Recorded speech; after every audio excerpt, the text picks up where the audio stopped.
ಸ್ನೇಹಿತರೆ, ಈಗ ವಿಶೇಷವಾಗಿ ನಾನು ಯುಗಾದಿ ದಿನ ಅಂಗಳದಲ್ಲಿ ಹಾಕಲಿಕ್ಕೆ ಒಂದು ರಂಗವಲ್ಲಿಯನ್ನು ಹೇಳ್ಕೊಡ್ತೀನಿ ಅಂತ.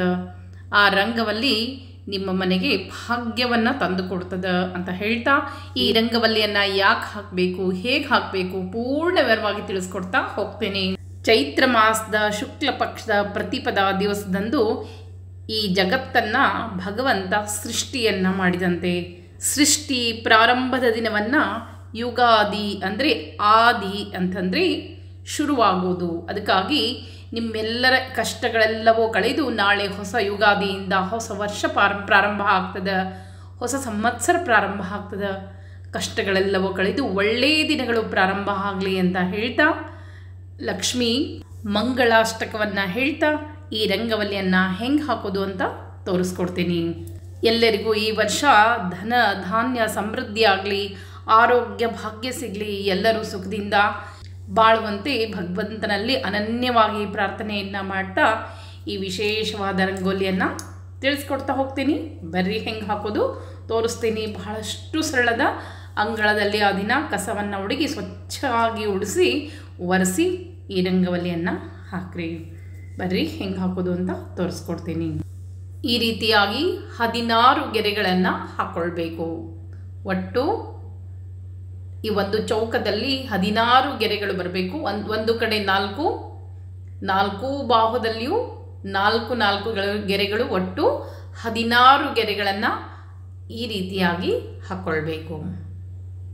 ಹಾಕ್ಕೊಂಡಾದ್ಮೇಲೆ ಅದು ಈ ರೀತಿಯಾಗಿ ಕಾಣಿಸ್ಲಿಕ್ಕೆ ಶುರುವಾಗ್ತದೆ.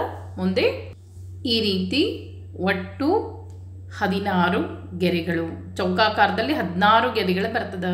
ಈ 16 ಗೆರೆಗಳನ್ನ ತುದಿಗಳನ್ನು ಸೇರಿಸ್ತಾ ಹೋಗಬೇಕು. ನೋಡ್ರಿ, ಈ ರೀತಿಯಾಗಿ ಗೆರೆಗಳನ್ನು ನೀಟಾಗಿ ಸೇರಿಸ್ತಾ ಹೋದ ಹಾಗೆ 4 ಕಡೆಗೂ ಇದೇ ರೀತಿಯಾಗಿ ನಾವು ಸೇರಿಸ್ತಾ ಹೋಗಬೇಕು.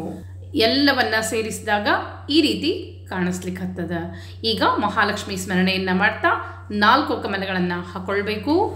ಲಕ್ಷ್ಮೀರ್ಯಸ್ಯ ಪರಿಗ್ರಹ ಕಮಲಭೂಃ ಸೂನುರ್ಗರುತ್ಮಾನ್ ರತಃ ಪೌತ್ರಶ್ಚಂದ್ರ ವಿಭೂಷಣಃ ಸುರಗುರು ಶೇಷಶ್ಚ ಶಯ್ಯಾ ಪುನಃ ಬ್ರಹ್ಮಾಂಡಂ ವರಮಂದಿರಂ ಸುರಗಣಾ ಯಸ್ಯ ಪ್ರಭೋಃ ಸೇವಿಕಾಃ ಸ ತ್ರೈಲೋಕ್ಯ ಕುಟುಂಬ ಪಾಲನ ಪರಃ ಕುರ್ಯಾದ್ದರಿ ಮಂಗಲಂ. ತದೇವ ಲಗ್ನಂ ಸುದಿನಂ ತದೇವ ತಾರಾಬಲಂ ಚಂದ್ರಬಲಂ ತದೇವ ವಿದ್ಯಾಬಲಂ ದೈವಬಲಂ ತದೇವ ಲಕ್ಷ್ಮೀಪತೆ ತೇಂಗ್ರಯುಗಂ ಸ್ಮರಾಮಿ. ಮಂಗಲಂ ಭಗವಾನ್ ವಿಷ್ಣು ಮಂಗಲಂ ಮಧುಸೂದನಃ ಮಂಗಲಂ ದೇವಕೀ ಪುತ್ರೋ ಮಂಗಲಂ ಗರುಡಧ್ವಜಃ. ಈ ರೀತಿ ಭಗವಂತನ ನಾಮಸ್ಮರಣೆಯನ್ನು ಮಾಡ್ತಾ ಈಗ ಆ ರಂಗವಲ್ಲಿಯನ್ನು ಮುಂದುವರಿಸಬೇಕು. ಈ ರೀತಿ 4 ಕಡೆ ಹಾಕ್ಕೊಳ್ಬೇಕು. ಹಾಕ್ಕೊಂಡು ಈ 4 ಕಡೆ ಹಾಕಿದ ಆದಮೇಲೆ ಈ ರೀತಿಯಾಗಿ ಕಾಣಿಸಿದ ನಂತರ ಮುಂದೆ ಪೂರ್ಣ ಅರಳಿರುವಂಥ ಕಮಲಗಳನ್ನು, ಪುಷ್ಪಗಳನ್ನು, ನಾನಾ ಥರದ ಎಲೆಗಳಿಂದ ಅಲಂಕಾರಗಳನ್ನ ಗೊಳಿಸಬೇಕು. ಪ್ರಕೃತಿಯಲ್ಲಿ ಹೊಸ ಚೈತನ್ಯ ಬಂದಿರ್ತದೆ. ಆ ರೀತಿಯಾಗಿ ಹೂಗಳನ್ನು, ಪೂರ್ಣ ಅರಳಿರುವಂಥ ಹೂಗಳನ್ನು ಹಾಕಬೇಕು, ಎಲೆಗಳನ್ನು ಹಾಕಬೇಕು.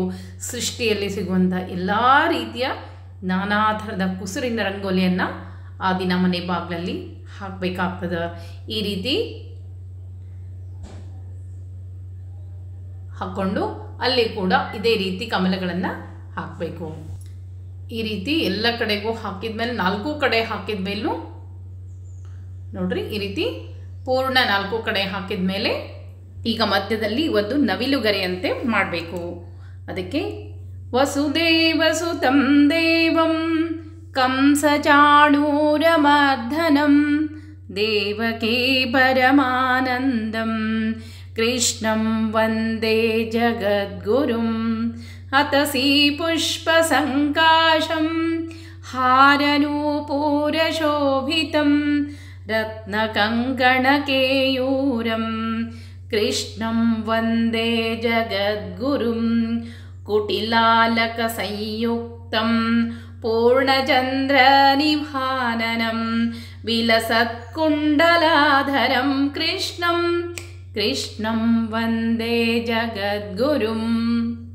ಈ ರೀತಿ ನಿತ್ಯ ನಾವು ಮನೆ ಬಾಗಿಲಲ್ಲಿ ರಂಗವಲ್ಲಿಯನ್ನು ಹಾಕಬೇಕಾದ್ರೆ ಭಗವಂತನ ನಾಮಸ್ಮರಣೆಯನ್ನು ಮನಸ್ಸಿನಲ್ಲಿ ಮಾಡಿಕೊಂಡು ಹಾಕಬೇಕು.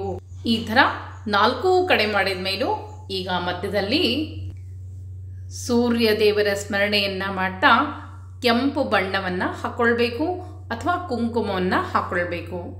ಈ ರೀತಿ ಕುಂಕುಮವನ್ನು ಹಾಕೊಳ್ಳೋದ್ರಿಂದ ಸಾಕ್ಷಾತ್ತಲ್ಲಿ ನಾರಾಯಣ ಸ್ಮರಣೆಯನ್ನು ಮಾಡ್ತಾ ಕುಂಕುಮವನ್ನು ಹಾಕ್ಕೊಳ್ಬೇಕು.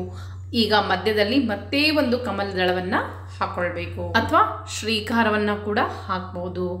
ಶ್ರೀಮದ್ಗೋಕುಲ ಸರ್ವಸ್ವಂ ಶ್ರೀಮದ್ಗೋಕುಲಮಂಡನಂ ಶ್ರೀಮದ್ಗೋಕುಲದೃಕ್ತಾರ ಶ್ರೀಮದ್ಗೋಕುಲಜೀವನಂ ಶ್ರೀಮದ್ಗೋಕುಲಮಾತ್ರೇಶಃ ಶ್ರೀಮದ್ಗೋಕುಲಪಾಲಕಃ ಶ್ರೀಮದ್ಗೋಕುಲಲೀಲಾಬ್ಧಿಃ ಶ್ರೀಮದ್ಗೋಕುಲಸಂಶಯಃ ಶ್ರೀಮದ್ಗೋಕುಲಜೀವಾತ್ಮಾ ಶ್ರೀಮದ್ಗೋಕುಲಮಾನಸಃ ಶ್ರೀಮದ್ಗೋಕುಲದುಃಖಘ್ನಃ ಶ್ರೀಮದ್ಗೋಕುಲವೀಕ್ಷಿತಃ. ಈ ರೀತಿ ಭಗವಂತನ ನಾಮಸ್ಮರಣೆಯನ್ನು ಮಾಡ್ತಾ ರಂಗವಲ್ಲಿಯನ್ನು ಹಾಕಿದ ಮೇಲೆ ಇದಕ್ಕೆ ಮಧ್ಯದಲ್ಲಿ ಅರಿಶಿನ ಕುಂಕುಮವನ್ನು ಏರಿಸ್ಬಿಡೋಣ. ಏರಿಸಿ ಮತ್ತೆ ರಂಗವಲ್ಲಿಯನ್ನು ಮುಂದುವರಿಸ್ತೇನೆ.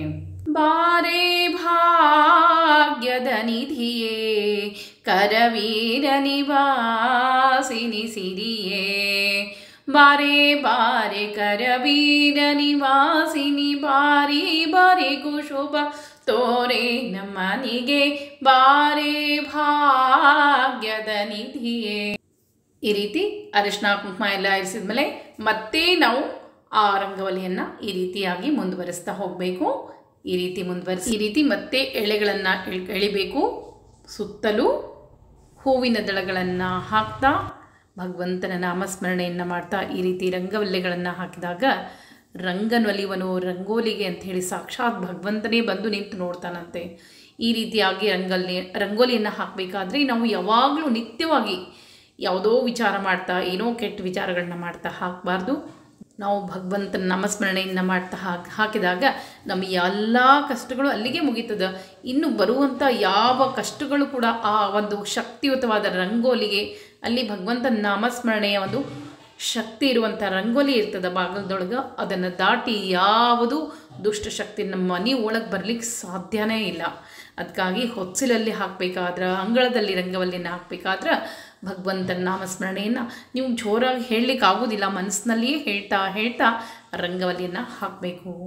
ಈ ರೀತಿ ಪೂರ್ಣ ಹಬ್ಬದ ದಿನ ಪ್ರತಿಯೊಬ್ಬರು ಸುಂದರವಾಗಿರುವಂಥ ರಂಗವಲ್ಲಿಯನ್ನು ಹಾಕಿ ವರ್ಷ ಪೂರ್ತಿ ನೆಮ್ಮದಿ, ಆರೋಗ್ಯ, ಐಶ್ವರ್ಯ ಎಲ್ಲವೂ ನಿಮಗೆ ಒಳ್ಳೆಯದಾಗ್ತದೆ. ಅದಕ್ಕಾಗಿ ಈ ರೀತಿಯಾಗಿ ಹಬ್ಬದ ದಿನ ಹಾಕುವಂಥ ರಂಗೋಲಿಯನ್ನು ತೋರಿಸ್ಕೊಟ್ಟೀನಿ.